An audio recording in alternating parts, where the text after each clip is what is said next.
I think my own personal view is that Pakistan's engagement with Afghanistan on the issue of terrorism is also not a new thing. It has been there for now past 2 decades since this issue or challenge of terrorism started in this part of the world, particularly across Pakistan-Afghanistan border. And Pakistan had been engaging with the previous governments also, I mean, the governments before the Taliban. And even at that time, there was a crisis or there was a difficulty in managing our relations when it comes to cross-border terrorism. And at that time, the then Afghan governments were actually blaming Pakistan, along with many other countries of the world, that Pakistan is hosting the Afghan Taliban and they are undertaking insurgency in Afghanistan. They are undertaking carrying out terrorism in Afghanistan, and that they have actionable, the verifiable intelligence which can be shared with Pakistan to target these people. Now, after many years, again we are in the same situation, and we are saying that TTP leadership is undertaking planning terrorism against Pakistan using Afghan soil, and yes, they are using in many ways, because these people, when Pakistan undertook operations against them, many of them fled to Afghanistan. Such is the situation of our border. Such is the situation of our, relations with each other. Such is the situation of our cross-border tribal contacts. So, and from there, they have been, engaging in one or another kind of support network for these activities in Pakistan. So what I'm saying is that it's an old issue. It's not a new issue. And, for at least 2 decades, we have been dealing with it. And secondly, we have to find a solution of this issue through our bilateral engagement. If we have not been able to develop that kind of trust or that kind of confidence with each other, it means then there is we have to somehow address this issue of trust and create some channels or find some channels or some mechanisms which can deliver in this area. And I think my own view is that if we broaden the scope of negotiations, broaden the scope of engagement, and include 3 cross-border areas, not just security and counterterrorism, but 3 cross-border areas. One is the security and counterterrorism issue as to how to deal with these groups. The other is issue of movement of people, the common people who cross the border and they have their needs. And third is the economic interaction and tribal relations. So in that way, there will be some opportunity to create that kind of trust which I'm talking about, which had been there in between Pakistan and Afghanistan for centuries. I mean, the people living there, they have been engaging with each other, and that kind of trust had actually created conditions that when Pakistan was in wars like 1965 and 1971 with India, this border did not create any problem for us. So I think we need to, look into the issue in a more, deeper way and try to address the real issue, which is the crisis of trust between the two countries. And yes, since past several decades, because of jihad, because of insurgencies, because of the war on terror, a lot has happened in this area. So we face a challenging situation, and we still try to, we should still try to build some channels with the Afghan government, maybe use those people who maybe from Pashtun areas, from tribal areas, from Baloch areas, have deeper cultural connectivity with Afghanistan, with people of Afghanistan, and try to build our own bilateral channels. Yes, I'm really we appreciate what the role Qatar and Turkey are trying to play. They are brotherly countries, but Pakistan and Afghanistan should be able to find their own channels. I think, yes, the basic minimum between the two sides at this moment, since these terrorist incidents have taken place, and number of terrorist incidents have continued to take place in Pakistan in the past several weeks, months, and years. So I think the basic minimum that the two countries have to do is actually to agree on a joint mechanism. And if there are some differences on a joint mechanism, they can address those differences trying to, include the provisions that the other side wants, but in a way that at least there is an exchange of information, an exchange of intelligence between the two countries, and the two teams should sit together, the two countries' delegations should sit together at least to review as to what has caused Wana incident, or as to what has caused Islamabad incident. Who are the people? What intelligence Pakistan side wants to share? What are the differences that the Afghan side has about that kind of intelligence? And that will be, I think, a way of moving forward. So I think, yes, I agree that Pakistan, because of this terrorism which is taking place and because of the lives it is losing, whether it is for security people or it is of the common people, civilians, but Pakistan is in a tight spot because of these terrorist incidents, and therefore I think a special effort should be made for agreeing to a credible joint monitoring mechanism. And if it is bilateral, purely bilateral joint monitoring mechanism, then it will also address the sovereignty, requirements of the two countries. The one side should be tasked to take care of its the developments on its side if there is some information provided to them. And since the one side continues to raise questions about Daesh and saying that Daesh is present on Pakistan soil, then it should be free to share any kind of intelligence or information it has with the Pakistani side. So this has to be a mutually cooperative mechanism. So I think, yes, without agreeing on a mechanism, two sides will continue to deal with this issue in public sphere through media and through statements of blame game and through accusing each other. So the first thing to do for the two sides to do is to agree and on a joint mechanism. It should include security people, and it should also include people from the ministries of foreign affairs and if any other relevant ministries, because I think the two sides are actually challenging each other's intent or each other's rationale behind such demands. Pakistan believes that Afghan Taliban are supporting TTP, and TTP is or BLA or such other groups. They are finding support in Afghanistan, and they are deliberately taking in actions against Pakistan cross in terms of conducting or carrying out cross border terrorism. Afghanistan believes that Pakistan somehow is trying to put pressure on Afghan Taliban to they feel themselves vulnerable, and maybe they also fear that some kind of broader a move or campaign is going on against their regime. So that is the basic pretext which has to be addressed. Afghan Taliban are actually have their government at the moment in Kabul. So for Pakistan, Afghan Taliban government is the Afghan state. And for Afghan Taliban government, Pakistani government is the Pakistani state. And therefore, they should have that state to state engagement with each other. The two sides, since the difference between the two sides had increased to beyond any to an unprecedented level, and there was military escalation. That is why Qatar and Turkey had to intervene.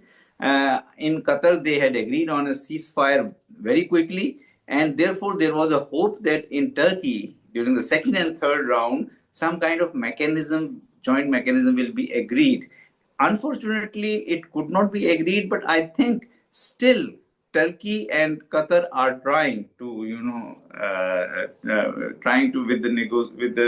with the two governments of Pakistan and Afghanistan, to continue these negotiations and try to find some ground of convergence where such mechanism or some kind of agreement can take place between the two sides. I hope that these efforts would be successful, because going to a military approach is not the solution to the problem. Problem finally will have to be addressed by the two countries through a dialogue. If Qatar and Turkey are helping Pakistan and Afghanistan at this moment, and if other countries like Saudi Arabia or other countries, China, can also can also influence this process, that should be welcome for both Pakistan and Afghanistan.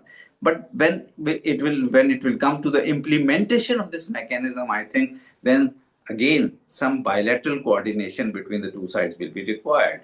And there, I think the two sides have to create a zone of confidence or trust for each other. I don't think it was a mistake because, the situation, if you imagine, if you try to look at the situation which existed between Pakistan and Afghanistan at that time, Pakistan had undertaken strikes inside Afghanistan on the where it had an intelligence of presence of the TTP fighters.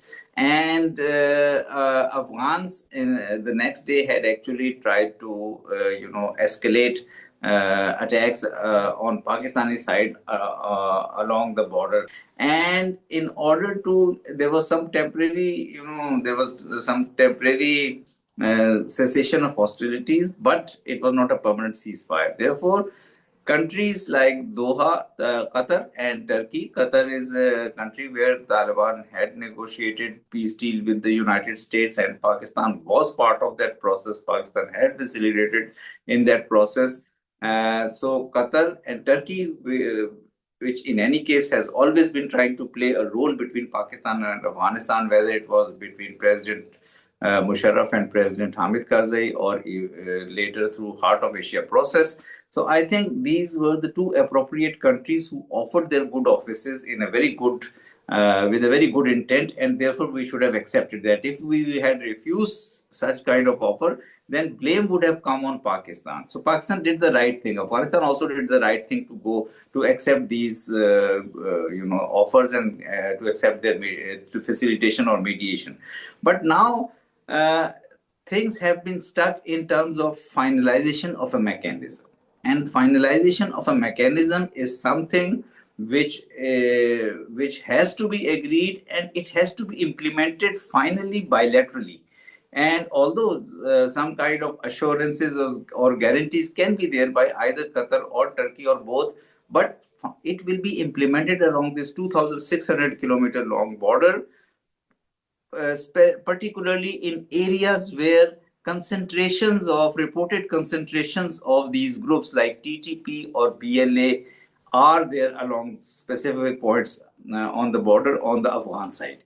So I think these kind of the monitoring mechanism and its implementation will be very important, and that's where bilateral channels will come into play. And that's why it is important that uh, Pakistan and Afghanistan have to try to address their relations. That is why I'm suggesting that cross-border issues are not just security issues. They are security and counterterrorism issues, plus movement of people issues, plus trade issues. Now we have seen some harsh statements came from the Afghan side on trade issues after Pakistan's restrictions. So I think we have to try to address this situation. Afghanistan and Pakistan have to live with each other, not just today or tomorrow, but for the years and centuries to come. And therefore, it is important that the needs of the people have to be respected. The people who are being affected by by this process, or by these restrictions, or by these closures of borders, are not terrorists. They are common Pakistani traders or Afghan traders. So we have to ensure that some kind of normalcy comes on this border, and then simultaneously we also try to address the root causes of the terrorism that is taking place in Pakistan or elsewhere. Calculated kinetic operations, even if they are calculated in their extent and in their scope, if they if they are very limited, and as we saw, we had some kinetic operations back in 2022, then in 2023, and maybe at times in 2024 and 2025 also. And then they went into another new scale of escalation this year, in recent weeks. So if this escalation continues to take place, then I think there will be a problem. Kinetic operations, even if they are to a calculated extent, between any two neighboring countries, will continue to cause the problems. And we have seen that whenever India has actually talked about undertaking kinetic operations in Pakistan, Pakistan has vehemently opposed that. So, if there will be a talk of kinetic operations against Afghanistan by Pakistan side, even because of the terrorism that is affecting Pakistan, it will be opposed. It will have domestic opposition, people's opposition on the Afghan side, and that is why the Afghan government will have strong grounds to oppose it and adopt a hostile posture towards Pakistan. I think that is a situation which has to be avoided. That is why kinetic operations cannot or continuity of kinetic operations cannot be a sustainable policy. And if even if at some stage there are big kinetic operations, following that, the two countries will have to sit together and try to find a solution to that issue. Whether they sit together bilaterally with each other or other countries will bring them together and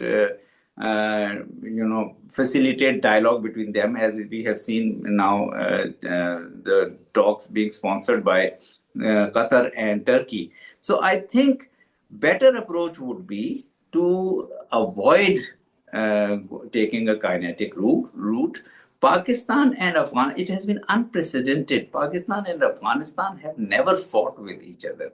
And as I gave you an example that in 1965 and in 1971, when Pakistan was at war with our other adversary in the East, we were given assurances by the very Afghan people and those Afghan governments that we will not face any issues on this border. We should not worry about it. So I think we have to try to create that kind of situation. And when I say we, it means that both of us, Pakistan and Afghanistan, certain things, certain messages have to go from has to be generated by Pakistan side, but then Afghanistan side has also to respond, and that is where I say that some kind of joint mechanism will be very important, because if this is a 2,600-kilometer long border and Pakistan has been reiterating its concern that terrorism is taking place, and we are seeing terrorism taking place in KP, in Balochistan, in Islamabad now, then Pakistan has a very genuine demand that some kind of action should be taken by the Afghan side, and for that purpose, some kind of mechanism is required. Afghan side simply saying that this is Pakistan's own issue, is not enough, because we have seen, and I was ambassador there when first round of talks took place, and all TTP commanders were there. Nur Ali Masood and others are still there, I think, according to credible intelligence reports by United Nations Security Council mechanisms or other intelligence agencies. So I think let's not try to circumvent the issue or try to push the issue under the carpet, but try to deal with the issue. And that is where I think the two sides should have a very frank and candid exchange with each other. And the intent should be to try to find a solution. Otherwise, our detractors will benefit, and we have seen that whenever Pakistan and Afghanistan are developing differences, when gap between Pakistan and Afghan governments is increasing, it provides a space for India to exploit against Pakistan on the Afghan soil. So if we have to avoid that situation, I think our bilateral equation with Afghanistan needs to improve. India has been trying to occupy that space for years and years now, and during the US and NATO forces presence in Afghanistan from 2001 to 2020, India invested a lot in anti-Pakistan groups, whether it was TTP or whether it was BLA or such other groups, and they became, they were using Afghan soil for instability in Pakistan, for carrying out terrorism in Pakistan. But in 2021, when Taliban came into power, when this transition took place, for some time, India was absent from the scene. India had been actually, India for those 2 decades had adopted an absolutely anti-Taliban posture, saying that Taliban are terrorist groups and there should be no talks or no dialogue with the Taliban. So it took some time for India to actually come to a kind of opening its channels and of dialogue with the Taliban, and now it is in a position it is in a position to establish this kind of relationship with Afghan Taliban, where it can, play that role again because of the increasing distance between Islamabad and Kabul, or because of the increasing gaps between Pakistan government and Afghan Taliban government. I think that is something which we have to avoid. That is, Pakistan's leverages with Afghanistan are much bigger than, much higher, much more than Indian leverages, and that is because of people-to-people linkages between Pakistan and Afghanistan, cultural linkages between Pakistan and Afghanistan, geographical proximity between Pakistan and Afghanistan. India doesn't have any border with any physical border with Afghanistan. So if Pakistan and Afghanistan focus on their bilateral relations, focus on their close cultural connectivity, focus on their economic and social connectivity, focus on their tribal connectivity. Economic and social connectivity and tribal connectivity are the most important leverages Pakistan has, and therefore Pakistan has to use those leverages. If Pakistan and Afghanistan use those leverages appropriately, Indian space with Afghanistan would be limited. We are not against India having relations with Afghan government, Afghan Taliban, any Afghan government. India and Afghanistan are two sovereign countries, but we are against India exploiting Pakistan-Afghanistan border region for bringing instability to Pakistan, because we know Indian establishment, Indian government's agenda of destabilizing Pakistan.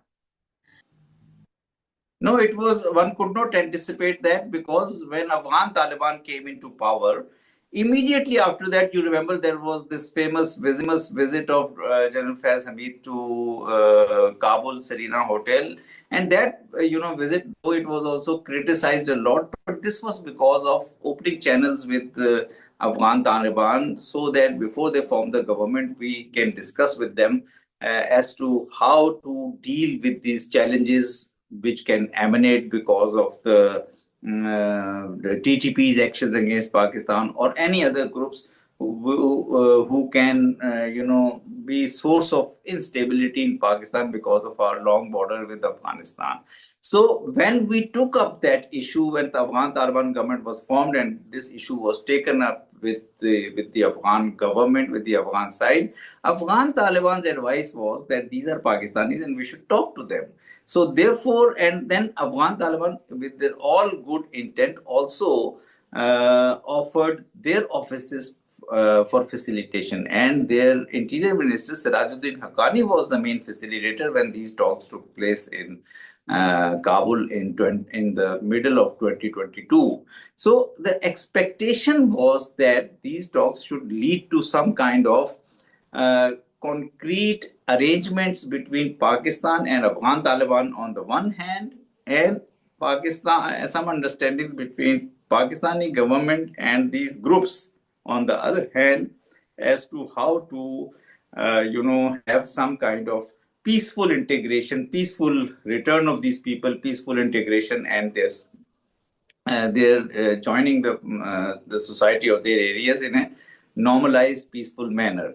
But unfortunately, that could not happen. And then we saw that first temporary ceasefire continued to exist for 2 or 3 months, and after 2 or 3 months, even that ceasefire couldn't hold, and Pakistan continued to face acts of terrorism on a constant basis in various parts of Pakistan. Even CPEC projects and CPEC engineers and CPEC professionals were also targeted inside Pakistan. So yes, at that time, Pakistan could not anticipate that. It was hoped that there will be these talks, which were facilitated by Afghan Taliban, would lead to something.